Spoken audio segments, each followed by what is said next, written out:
role does trying new things intentionally, putting yourself in uncomfortable situations intentionally, play in maybe making this muscle a little stronger for us? Does it at all? Yes, absolutely. The more we can accept that we aren't going to be good at everything, the better we are at just accepting that we have strengths and we have not so strengths. And that's a really nice way to be able to manage it. Also, it makes you comfortable with the learning curve. And so realizing that if you're really good at something, well, I'm gonna steal from Idina Menzel here. For the listeners, you do know who this is because you've heard "Let It Go." If you have children, you've heard it incessantly, and that's her. She's also one of my favorite Broadway performers, and she made a comment that if she reaches a point in a performance where she is hitting 90+% of everything right, she needs to be singing something harder. Oh, interesting. And I love that because it says if I am perfect at everything I do, I'm not growing. I'm playing too small. And so I think the better we get at that whole notion of, well, just try it, right? Just go see what happens and do something. Yeah.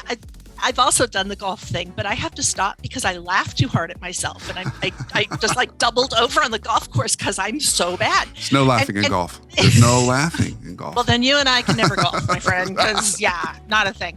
But if you can reach that point where you're just like, okay, this is funny, then I think we're at a more healthy place. So yeah, give it a shot. Now, did I understand this right? Did you once try out for like a Broadway show? I did. Oh, okay. Oh yeah. Knowing full well that I was never going to make it. So what? Tell us about that story. Well, I did my last year of college in New Jersey. So I was a train ride away from New York, and I'm a theater junkie. The first step is admitting you have a problem. And so I am an addict. It's a thing. And I have been my whole life. And so I thought, you know what? I've seen all of a chorus line had just come out. It was big. I'd seen all of these. Here's what it looks like backstage. And I just kind of went, I want to know what that feels like. And yeah, I'm probably going to waste somebody's time. Okay, I am going to waste somebody's time. But I want to know what that feels like. So I found one that didn't require you to have an agent to get in and went and was really glad I wasn't first because everything I thought I'd planned to do, I didn't do because the people in front of me did something totally different. Wound up pulling a Shakespeare monologue out of my ear. I'm still not sure where it came from and I'm confident it wasn't right. But I had a blast.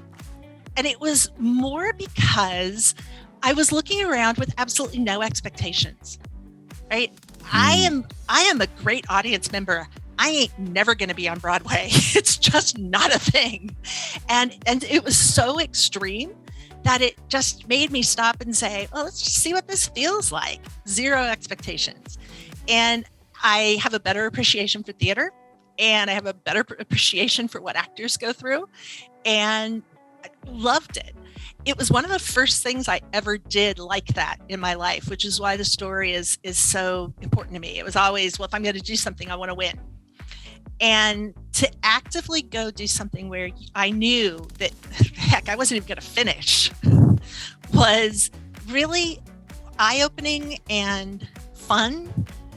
And it was my first experience doing something where I didn't feel like the objective was to win. The objective was just to learn and be there.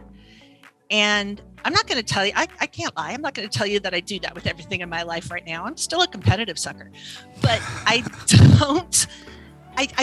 don't have that same sense of, well, everything I do, I've got to win. Right. And that was really important to work through.